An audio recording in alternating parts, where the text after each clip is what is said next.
Hello दोस्तों। तो आगे शुरुआत करने से पहले आप सभी को बता दिया जाए, आज की क्लास को शुरुआत करने से पहले आप सभी को बता दिया जाए कि जो भी स्टूडेंट 2026 के लिए प्रिपरेशन कर रहा है और जो न्यू स्टूडेंट है अभी तक इस चैनल से नहीं जुड़े हैं, उन सारे स्टूडेंट जुड़ जाइए। उन सारे स्टूडेंट के लिए फ्री बैच है। क्या फ्री बैच है? फ्री बैच में क्या क्या मिलेगी? तो फ्री बैच में क्या क्या मिलेगी आप सभी को फ्री बैच में बता दिया जाए।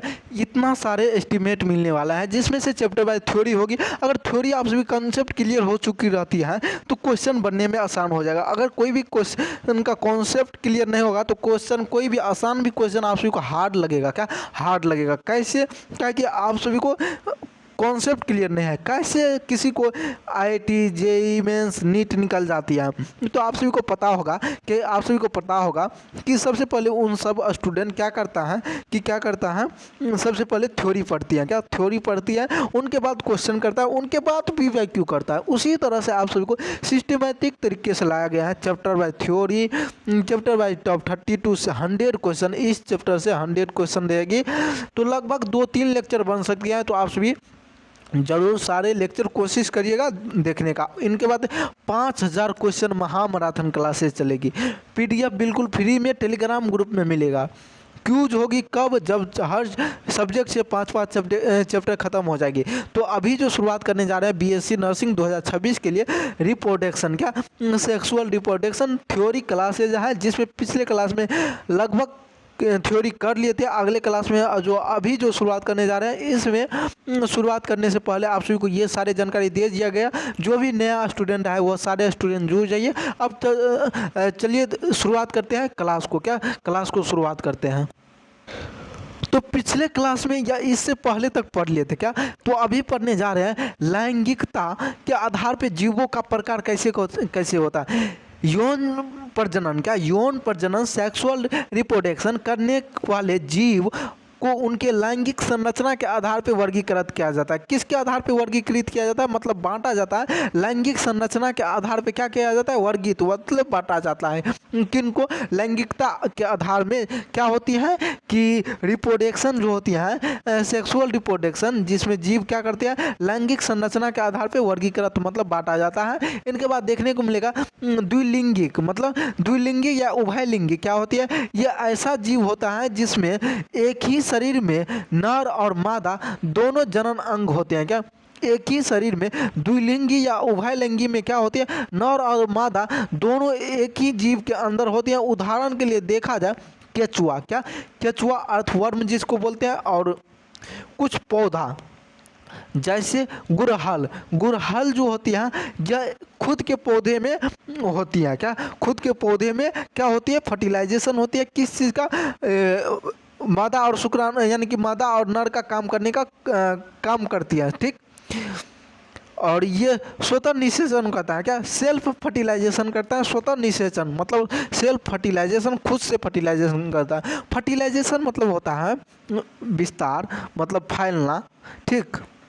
या क्रॉस निषेचन, क्या क्रॉस फर्टिलाइजेशन कर सकते हैं। क्या क्रॉस फर्टिलाइजेशन कर सकते हैं।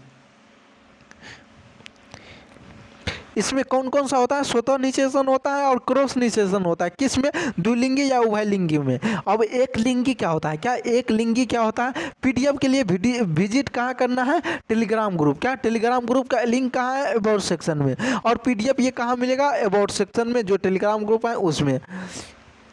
एक लिंगी क्या होती है? यह एक ऐसा जीव होता है जिसमें नर और मादा जनन अंग जो होती हैं अलग अलग जीवों में होते हैं। उदाहरण के लिए देखा जाए मनुष्य और अधिकांश जानवर क्या होते हैं? एक लिंगी होती हैं। क्या होती है? एक लिंगी होता है जिसमें अलग अलग जीव क्या करती है? मिलती हैं तो एक लिंग का निर्माण करता है। जैसे किसमें होता है? एक लिंग मनुष्य में होता है और सारे लगभग जानवर में होता है। इनके बाद देखा जाए युग्मनज के वयस्क तक का विकास। युग्म से लेकर के वयस्क तक का विकास कैसा होता है? क्या युग्मनज से लेकर के वयस्क तक विकास कैसा होता है? क्या युग्म से लेकर के वयस्क तक विकास कैसा होता है? क्या वयस्क तक विकास कैसा होता है? निषेचन के बाद बना युग्मनज, क्या बना युग्मनज कोशिका विभाजन होता है। क्या समसूत्री विभाजन होती है। कोशिका विभाजन को क्या बोलते हैं? समसूत्री विभाजन। और विभेदन की एक जटिल प्रक्रिया से गुजरता है। क्या विभेदन के एक जटिल प्रक्रिया से क्या करती है, गुजरती है कोशिका विभाजन और विदल युग्मनज को तेजी से समसूत्री विभाजन होता है। क्या विदलन से क्या होते हैं, विदलन में क्या होते हैं, विदलन में युग्मनज को तेजी से क्या करते हैं, समसूत्री विभाजन होता है। क्या युग्मनज का तेजी से समसूत्री का विभाजन होता है और जिसमें क्या होती है, कोशिका की संख्या बढ़ती है लेकिन भ्रूण की संख्या कुछ आकार नहीं बढ़ता है। क्या कुल आकार नहीं बढ़ता है, कोई भी आकार नहीं बढ़ता है, किनका, भ्रूण का। और जो होती है कोशिका की संख्या क्या होती है, बढ़ती है। शरीर की जो कोशिका होती है वो क्या होती है, धीरे धीरे बढ़ती है। क्या होती है, बढ़ती है, लेकिन एक समय आने के बाद क्या होती है, वो भ्रूण से बाहर निकल जाती है। ठीक। और आप सभी को यहाँ पे देखने को मिलेगा, सबसे पहले क्या हुआ, अंडाणु और शुक्राणु क्या हुआ, फर्टिलाइजेशन हुआ, निकला एक जगह से, जो दोनों क्या हुआ, अंडाणु में मिला। अंडाणु में मिलने के बाद कुछ दिनों के बाद एक बेबी हुई। बेबी होने के बाद एक युवा अवस्था में आया और युवा अवस्था से एक किशोरावस्था में आया। ठीक। इसके बाद आप सभी को देखने को मिलेगा मरुला और ब्लास्टूला। क्या, ब्लास्टूला, मरुला और ब्लास्टूला, ये क्या होता है, विदलन से एक ठोस कोशिका का गोला। क्या विदलन से क्या होता है, एक ठोस प्रकार का क्या होता है, कोशिका का गोला बनता है और जो बाद में क्या होते हैं, वो खोखले गोले में बदल जाते हैं। जो बड़ा गोला जो निकल के आती हैं वो खोखले गोला में निकल आ जाती है। कैसे कि उसके अंदर बेबी रहती है, वो बेबी बाहर आ जाती है तो खोखला हो जाती है। क्या, खोखला हो जाती है। इनके बाद देखने को मिलेगा गेस्टुलेशन। क्या, गेस्टुलेशन, इस चरण में कोशिकाओं की जो होती है परतें बनती हैं। गेस्टुलेशन में क्या होते हैं, कोशिका के परतें बनती रहती है। क्या, परतें बनती रहती है। जैसे देखा जाए एक्टोडर्म, मेसोडर्म एवं एंडोडर्म, ये आप सभी को याद होना चाहिए। आप सभी को कम्युनिटी पोस्ट पे डेली पोस्ट किया जाता है। अभी तक आप सभी आंसर नहीं दिया है पिछले क्वेश्चनों का, तो जाके कम्युनिटी पोस्ट में जाइए। पोस्ट जैसे किया जाता है, चैनल के होम पेज पे जाइए। होम पेज के बाद प्लेलिस्ट होता है, प्लेलिस्ट के बाद देखने को मिलेगा पोस्ट। तो उस पोस्ट में जितना भी क्वेश्चन अपलोड किया गया है उन सारे क्वेश्चन का आंसर देने का कोशिश करिए आप सभी। ठीक। ये सारे किस में होती है, कोशिका जब बनती है, कोशिका जो परतें बनती है तो इन सारे चीज़ों का निर्माण होता है जो अंत विभाजन अंगों और ऊतकों का निर्माण करता है। क्या करता है, विभिन्न अंग और ऊतक का निर्माण करने का काम करते हैं। क्या, गेस्टुलेशन। इसके बाद देखने को मिलेगा अंग जनन। क्या, अंग जनन, विभिन्न अंग और अंग तंत्र जैसे हृदय और मस्तिष्क विकसित होता है। क्या, अंग जनन में क्या होती है, मस्तिष्क, हृदय, ये सब क्या होती है, विकसित होती है। विकसित मतलब कि फैलना, बढ़ना, किसी का शोषण शक्ति बढ़ना। जैसे आदमी धीरे धीरे बढ़ता है तो शोषण शक्ति बढ़ती है।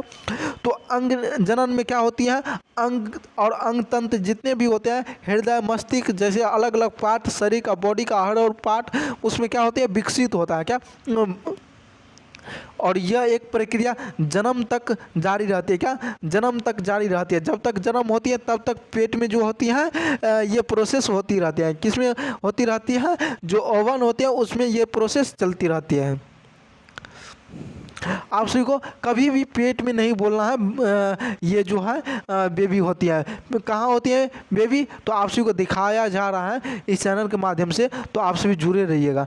क्या, इसमें तो फोटो कहाँ है फोटो, इस पीडीएफ में सारा चीज़ दिया गया है। अभी क्लास बाकी है इसलिए चलिए क्लास करिए, आगे आएगा तो आप सभी को बता दिया जाएगा। ठीक। अंगजनन तंत्र पढ़ लिए थे। अब देखने को मिलेगा नर प्रजनन तंत्र। क्या, नर प्रजनन तंत्र, मेल रिप्रोडक्टिव सिस्टम क्या होते हैं। नर प्रजनन तंत्र में क्या होती है, प्राथमिक जनगांग होती है। क्या, प्राथमिक जनगांग होती है, प्राइमरी सेक्स ऑर्गेन होती हैं, भ्रूण और कुछ सहायक अंग होते हैं शामिल। क्या, वृषण और कुछ सहायक अंग होते हैं शामिल, किसमें, नर प्रजनन तंत्र में। वृषण का काम क्या होता है, यह अंडकोश में स्थित होता है। वृषण जो होती है कहाँ पे स्थित होता है? अंडकोश में स्थित होता है। किसके अंडकोश में? नर के अंडकोश में। और इसके दो मुख्य कार्य होते हैं। क्या? अंडकोश का दो मुख्य कार्य होता है। क्या? अंडकोश का दो मुख्य कार्य होता है। अंडकोश के अंतर्गत क्या पाया जाता है? वृषण। क्या? वृषण। और अंडकोश में दो मुख्य कार्य होते हैं, उसका नाम सबसे पहले शुक्राणु जनन। क्या? वृषण के सेमिनिफेरस। क्या? सेमिनिफेरस नलिकाओं में क्या होते हैं? शुक्राणु का निर्माण होता है। किस में शुक्राणु का निर्माण होता है? सेमिनिफेरस नलिका में शुक्राणु का निर्माण होता है। यह प्रक्रिया प्यूबर्टी के दौरान शुरू होती है। किसके दौरान शुरू होती है? प्यूबर्टी के दौरान शुरू होती है और यह जीवन भर चलती रहती है। कहाँ तक चलती रहती है? जीवन भर। जब तक जीवन रहता है तब तक चलते रहता है। और पीछे आप सभी को देखने को मिलता होगा एक अंडाणु। क्या? अंडाणु। ठीक, नर युग्मक का अंडाणु आप सभी को देखने को मिला। वृषण जिसको अंडकोश बोलते हैं। क्या बोलते हैं? अंडकोश। यही है। ठीक, इसके बाद बोलते हैं हार्मोन उत्पादन। कैसे हार्मोन का उत्पादन होता है? वृषण लेडिंग कोशिकाओं द्वारा टेस्टोस्टेरोन नामक हार्मोन का उत्पादन होता है। क्या? टेस्टोस्टेरोन नामक हार्मोन का उत्पादन होता है। किस में? वृषण में। वृषण कहाँ होती है? अंडाणु के अंतर्गत। और यह हार्मोन नर यौन विशेषताओं जैसी दाढ़ी, गहरी आवाज़, मतलब कि आवाज़ का टाइट होना, दाढ़ी आ जाना, शरीर पे हर जगह बालें दिखना, शुक्राणु जनन का नियंत्रित करता है। क्या करता है? शुक्राणु जनन का नियंत्रित करता है। ये सारे विकसित होता है कब? हार्मोन उत्पादन के समय। ठीक, अब देखने को मिलेगा सहायक नलिकाएं क्या होती है। Accuracy duct. इसमें अधिक वृषण, शुक्रवाहिनी और मूत्र मार्ग शामिल है। क्या? इसमें जो होते हैं सहायक नलिकाएं में क्या क्या देखने को मिलेगा? अधिवृषण देखने को मिलेगा, शुक्रवाहिनी देखने को मिलेगा और मूत्र मार्ग। ये सारे क्या होते हैं? एक ही में शामिल होता है। और ये शुक्राणु को वृषण से बाहर निकालने को संग्रहित करने में मदद करता है। क्या? शुक्राणु को जो होते हैं वृषण से मतलब कि अंडाणु से बाहर निकालने का संग्रहित में मदद करता है। क्या? बाहर निकालने में मदद करता है। कौन? सहायक नलिकाएं जो होती हैं। सहायक ग्रंथि क्या होती है? क्या? प्रोस्टेट ग्रंथि और शुक्राशय तरल पदार्थ वीर्य प्लाज्म का उत्पादन करता है। किसका उत्पादन करता है? तरल पदार्थ का। किसका? तरल पदार्थ मतलब वीर्य प्लाज्म का उत्पादन करता है। कौन? शुक्राणु और प्रोस्टेट ग्रंथि। ये उत्पादन किसको करता है? तरल पदार्थ, जिसको क्या बोलते हैं? तरल पदार्थ को वीर्य प्लाज्मा। जो शुक्राणु को पोषण और गतिशीलता प्रदान करती है। क्या? शुक्राणु को जो होती है पोषण और गतिशीलता का प्रदान करती है। कौन करती है? ये तरल पदार्थ। और तरल और शुक्राणु मिल करके वीर्य बनते हैं। क्या बनते हैं? वीर्य बनते हैं, सेमेन बनते हैं। इतना तक आप सभी को समझ के कैसा लगा? आप सभी कमेंट करके जरूर बताते रहिएगा। अगला देखने को मिलेगा मादा प्रजनन तंत्र। क्या? Female reproductive system. मादा प्रजनन तंत्र में प्राथमिक जनन अंग, अंडाशय और कई सहायक अंग शामिल होते हैं। किसमें? मादा प्रजनन में जो होती है क्या क्या शामिल होती है?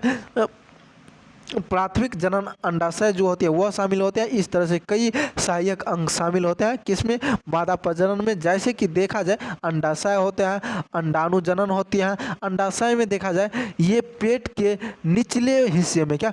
पेट जो होती है, पेट उसके निचले हिस्से में देखने को मिलेगा अंडाशय। क्या? अंडाशय देखने को मिलेगा। अंडाशय किसको बोलते हैं? इनको बोलते हैं और इनको बोलते हैं, यहाँ पे नीचे अंदर फिगर देखने को मिलता होगा, ठीक। तो अंडाशय पेट के निचले हिस्से में स्थित होते हैं और इसके दो मुख्य कार्य होता है। दो मुख्य कार्य कौन कौन सा होता है? पहला अंडाणु देखने को मिलेगा, और अंडाणु का काम क्या होता है? अंडाशय के भीतर अंडाणु जनन जो होती है, अंडाशय के भीतर क्या, अंडाशय के भीतर अंडाणु का निर्माण करता है। क्या अंडाशय के भीतर क्या करते हैं? अंडाणु का निर्माण करते हैं। और यह प्रक्रिया जन्म से पहले क्या, जन्म से पहले ही शुरू हो जाती है। क्या, जन्म से पहले ही शुरू हो जाती है। और लेकिन अंडाणु प्यूबर्टी के बाद परिपक्व हो जाते हैं। कि प्यूबर्टी के बाद जो है परिपक्व हो जाती है। कौन चीज? अंडाणु परिपक्व हो जाती है। कब हो जाती है परिपक्व? प्यूबर्टी के बाद। और यह हर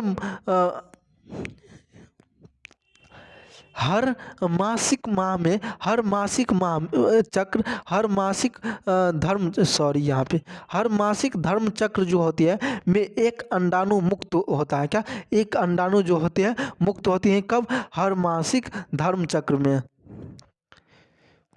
इस तरह से देखा जाए हार्मोन उत्पादन कब होती है? क्या, हार्मोन का उत्पादन अंडाशय एस्ट्रोजन और प्रोजेस्टेरोन नामक हार्मोन का उत्पादन करता है। यह हार्मोन मादा यौन विशेषताओं, मासिक धर्म चक्र और गर्भावस्था में नियंत्रित करता है। किस में नियंत्रित करता है? मासिक धर्म चक्र और गर्भाशय में नियंत्रित करता है। कौन हार्मोन? मादा में जो होती है, मादा यौन का विशेषता क्या है? मासिक धर्म चक्र और गर्भाशय में नियंत्रित करके रखना। किसको? अंडाणु को। किसको? अंडाणु को। इस तरह से देखने को मिलेगा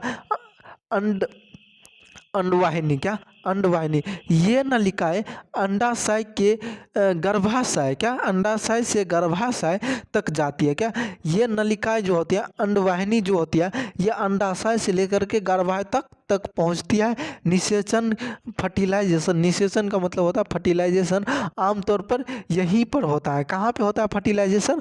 अंडाशय से गर्भाशय तक पहुंचती है, वहीं पे फर्टिलाइजेशन होती है, मतलब छोड़ देती है, जिससे कारण क्या होती है? आगे प्रोसेस होती है। गर्भाशय यह एक नाशपाती, क्या, नाशपाती के आकार का अंग होते हैं। यहाँ निषेचित अंडाणु युग्मनज और आरोपण होता है। क्या, आरोपण होता है और भ्रूण का विकास होता है। क्या होता है? भ्रूण का विकास होता है। किसमें? गर्भाशय में। निषेचन जब होती है तब। और योनि क्या होता है? यह एक नलिका होती है। क्या, यह एक नलिकाएं होती है जो गर्भाशय ग्रीवा, क्या, गर्भाशय ग्रीवा को शरीर के बाहरी हिस्से से जुड़ी रहती है। क्या, बाहरी हिस्से से। योनि जो होती है वैजाना, ये बाहरी हिस्सों से क्या होती है? जुड़ी हुई रहती है। क्या, बाहरी हिस्सों से जुड़ी हुई रहती है। किसमें? गर्भाशय ग्रीवा के माध्यम से।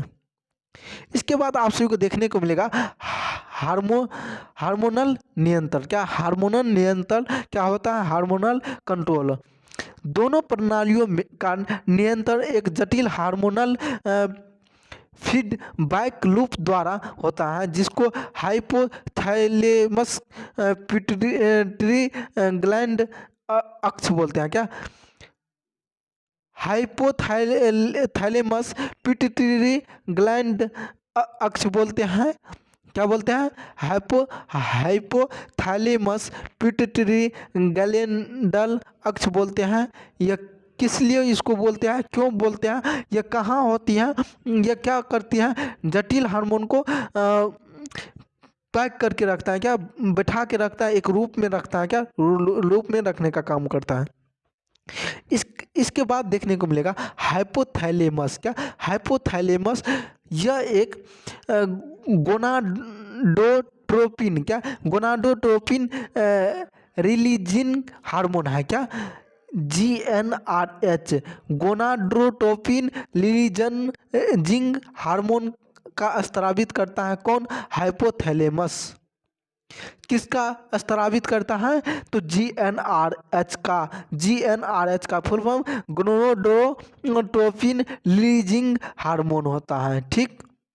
इसके बाद देखने को मिलेगा पिट्यूटरी ग्रंथि क्या होती है। क्या पिट्यूटरी ग्रंथि GnRH, जैसे अगर संतान होती है उसमें सर का भी विकसित होगी, इतना तो आप सभी को पता होगा। क्या मस्तिष्क का भी विकसित होगी।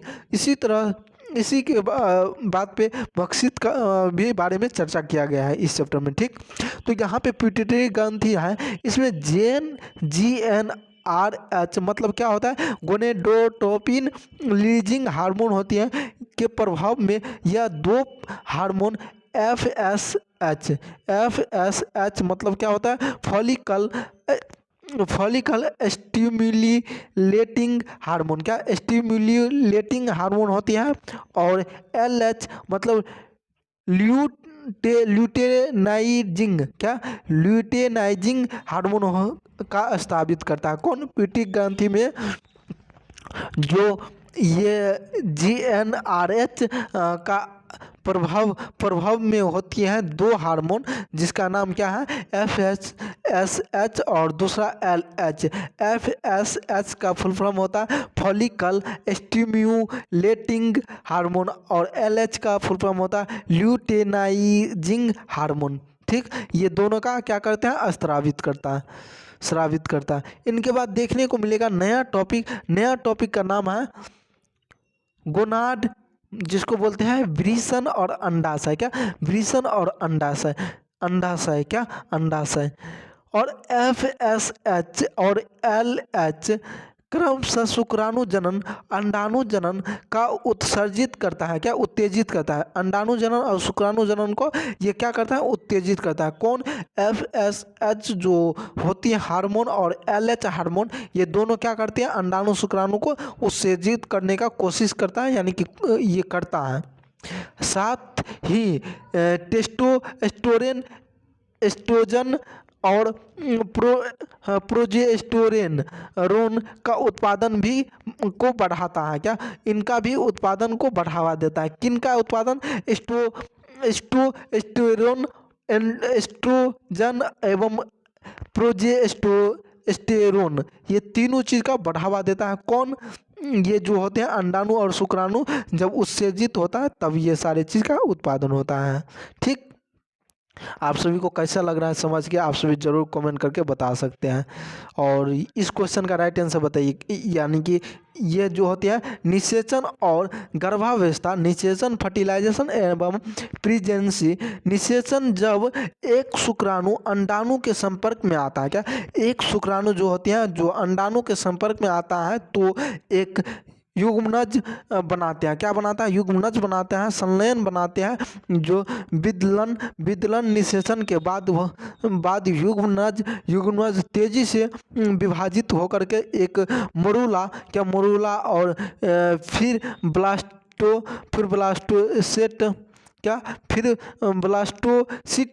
बनाता है। क्या फिर ब्लास्टोसिस्ट और मरूला बनाता है, विभाजित होकर के क्या अंडाणु और शुक्राणु का जो युग्मनज होता है। क्या विदलन आप सभी पढ़े थे, इसमें क्या होता है, निषेचन के बाद जो युग्मनज क्या करती है, तेजी से बढ़ती हैं, वो किस में जाके बनता है, तो मरूला और ब्लास्टोसिस्ट में। इनके बाद देखने को मिलेगा आरोपण। क्या आरोपण ब्लास्टोसिस्ट गर्भाशय के दीवार से जुड़ा रहता है। क्या ये आरोपण जो होती है ये कहता है ब्लास्टोसिस्ट गर्भाशय के दीवार से जुड़ी होती है और जिसे आरोपण कहते हैं। क्या आरोपण कहते हैं, यही गर्भाशय से शुरू होता है। क्या यही से गर्भाशय शुरू होता है।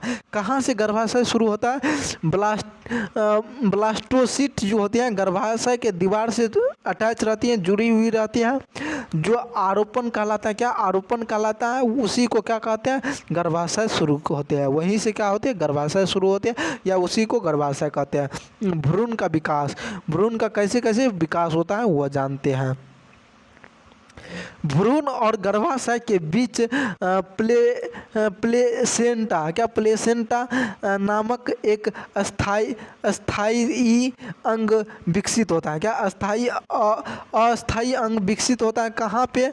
गर्भाशय के बीच जो होते हैं प्लेसेंटा नामक के पास एक अस्थाई विकसित अंग होता है जो माँ के रक्त से भ्रूण को ऑक्सीजन और पोषक तत्व प्रदान करता है। क्या भ्रूण को जो होती है ऑक्सीजन और पोषक तत्व प्रदान करती है और विशिष्ट को हटाता है। क्या अवशिष्ट पदार्थ जितना भी होता है उनको हटाने का काम करता है। भ्रूण के पास जितना भी अवशिष्ट पदार्थ होता है उनको हटाने का काम करता है।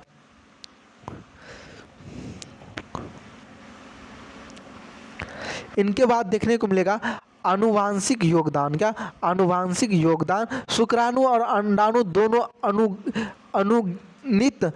अनुनीत होते हैं और जिसमें 23 जोड़े क्या होते हैं 23 गुणसूत्र होता है और निषेचन के बाद बनने वाले युग्मनज द्विगुणित हो जाता है। क्या द्विगुणित हो जाते हैं जिसमें 46 गुणसूत्र हो जाते हैं जिसको 23 माता और 23 पिता से मिलती है।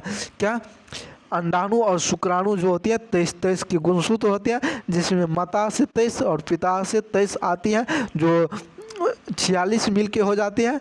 ये क्या द्विगुणित हो जाती है। अंडाणु शुक्राणु मिलती है तो क्या निषेचन के बाद द्विगुणित युग्मनज हो जाती है। इससे फार्मूला यानी कि क्वेश्चन भी देखने को मिलेगा। युग्मनज में 22 जोड़े लैंगिक गुणसूत्र है। क्या 22 जोड़े जो है लैंगिक गुणसूत्र है और एक जोड़ा जो है लिंग गुणसूत्र है। क्या एक जोड़ा लिंग गुणसूत्र होता है जिसमें XX माता में होता है और XY नर में होता है। किस में होता है? नर में होता है।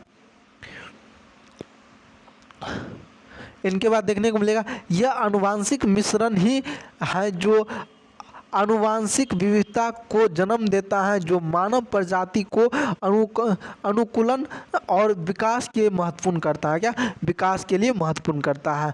आप सभी को यह क्लास कैसा लगा समझ का? और आज की क्लास आप सभी के लिए बेहतरीन हो गया और आप सभी को कैसा लगा समझ करके? और यह चैनल से क्या आप सभी को सपोर्ट मिल रहा है? आप सभी को क्या करना है कमेंट करके सिर्फ बताना है कि हाँ सपोर्ट मिल रहा है या नहीं मिल रहा है। 2026 के लिए जो भी स्टूडेंट प्रिपरेशन कर रहा है BSc नर्सिंग, पारा मेडिकल, ANM, GNM, इनके बाद देखा जाए पॉलीटेक्निक, इनके बाद देखा जाए अलग अलग डिपार्टमेंट जो एंट्रेंस एग्जाम लेती है। पीछे जो ये डैशबोर्ड दिख रहा है यानी बोर्ड दिख रहा है इन पे आप सभी को देखने को मिलता होगा हर वो बोर्ड का नोटिफिकेशन लगा हुआ है तो हर वो बोर्ड का अपडेट भी दिया जाता है। आप सभी को लेकर अभी से लेकर के काउंसलिंग के बाद एडमिशन तक सपोर्ट मिलने वाले हैं। तो आप सभी कोशिश करिए जुड़ जाइए। बात करें कि थ्योरी पढ़ने से क्या होगा, थ्योरी नहीं पढ़ेंगे तो क्या हो जाएगा। थ्योरी अगर आप सभी का कंप्लीट होता है, क्या थ्योरी आप सभी को समझ में आ जाता है, थ्योरी समझ में आ जाती है तो आप सभी को यह तो अनुभव होगा कि हम जो पढ़े उसी से क्वेश्चन देखने को मिलेगा। उसी से क्वेश्चन जो आपके एग्जाम में कितना क्वेश्चन रहता है, टोटल 150 से क्वेश्चन रहता है। कितना 50 करके रहता है। BSc नर्सिंग में कितना रहता है, फिजिक्स केमिस्ट्री बायो से 50 क्वेश्चन। अगर 50 क्वेश्चन में आप 50 क्वेश्चन में आप 60 भी क्वेश्चन सही कर लिए ना तो आपका कॉलेज तो मिलेगा ही मिलेगा, लेकिन बेहतरीन कॉलेज देखने को मिलेगा। लेकिन 60 क्वेश्चन सही करने के लिए क्या अभी से पढ़ना पड़ेगा? हाँ अभी से पढ़ना पड़ेगा, वो भी थ्योरी के साथ पढ़ना पड़ेगा। उसमें भी क्या थ्योरी के साथ पढ़ने का पड़ेगा। अगर थ्योरी के साथ नहीं पढ़ते हैं, ऑब्जेक्टिव क्वेश्चन नहीं करते हैं, प्रीवियस ईयर क्वेश्चन नहीं करते हैं, महामैराथन क्लासेस नहीं करते हैं तो आप सभी को संभावना भी नहीं होगा कि आपका नर्सिंग निकल सकता है या नहीं निकल सकता है। इसलिए में आप सभी को 2 तरह का नर्सिंग देखने को मिलेगा, एक स्टेट लेवल पे, एक सेंट्रल लेवल पे। जल्द ही इनके बारे में बात करेंगे कि स्टेट लेवल बेस्ट या central level best. Central level में जिसको क्या कौन सा नर्सिंग आता है, एम्स आता है, जो स्टेट लेवल पे जो होता है normal BSc nursing, government BSc nursing, government BSc nursing, हर जगह का जो नियम है वो। तो अगर आपको कौन में जाना है, एम्स में जाना है या स्टेट गवर्नमेंट नर्सिंग में जाना है, किस में ज़्यादा पैसा लगता है, कौन बेस्ट रहेगा, कौन सा एग्ज़ाम जल्दी निकल सकता है, पूरी जानकारी जल्दी आने वाला है इस चैनल के माध्यम से। अभी तक आप सभी नहीं जुड़े हैं तो जुड़ जाइए, आपके लिए इस तरह से बेहतरीन क्लास लेके आया जा रहा है। पीछे आपका जो है, पीछे आपको अटैच करके देता है डायग्राम, आगे आप सभी को क्वेश्चन सोल्यूशन, आगे आप सभी को जल्दी इस चैनल के माध्यम से इसी चैप्टर पे 100 क्वेश्चन आएगा। क्या 100 क्वेश्चन आएगा, 100 क्वेश्चन आएगा। जितना आप सभी थ्योरी में अभी पढ़े हैं उसी तरह देखने को मिलेगा 100 क्वेश्चन में, जल्दी आने वाला है। जल्दी आप सभी जुड़ जाइए, जल्दी क्लास शुरुआत करिए 2026 के लिए। अगर शुरुआत नहीं करते हैं तो एंट्रेंस एग्ज़ाम की आपका संभावना भी छूट जाएगा। बहुत सारे ऐसे स्टूडेंट होता है कि ड्रॉप ईयर लिए रहते हैं, इसमें भी 2 बार 3 बार एग्ज़ाम देने के बावजूद भी नहीं निकलता। पैरामेडिकल में बहुत सारे स्टूडेंट को नहीं निकलता। क्या इस चैनल के माध्यम से अगर थ्योरी पढ़ेंगे, पीवाईक्यू पढ़ेंगे, महामैराथन क्लास करेंगे, टॉप 30 to 100 क्वेश्चन करेंगे तो क्या एग्ज़ाम निकल जाएगा? तो आप ही सोचिए कि 5000 क्वेश्चन मिल रहा है, कॉन्सेप्ट मिल रहा है, कॉन्सेप्ट के बाद 5000 क्वेश्चन से पहले टॉप 30 to 100 क्वेश्चन मिल रहा है, टॉप 30 to 100 क्वेश्चन मिल रहा है, इनके बाद 5000 क्वेश्चन मिल रहा है, इनके बाद प्रीवियस ईयर क्वेश्चन मिल रहा है लगभग 5 से 7 वर्षों का। तो क्या लगता है नहीं निकलेगा? तो आप सभी खुद सोच करके कमेंट करके बताइए। जय हिंद। इस सेशन में यहीं तक रखते हैं, अगले लेक्चर में आएंगे तो इसके 100 क्वेश्चन करने का कोशिश करेंगे। जय हिंद।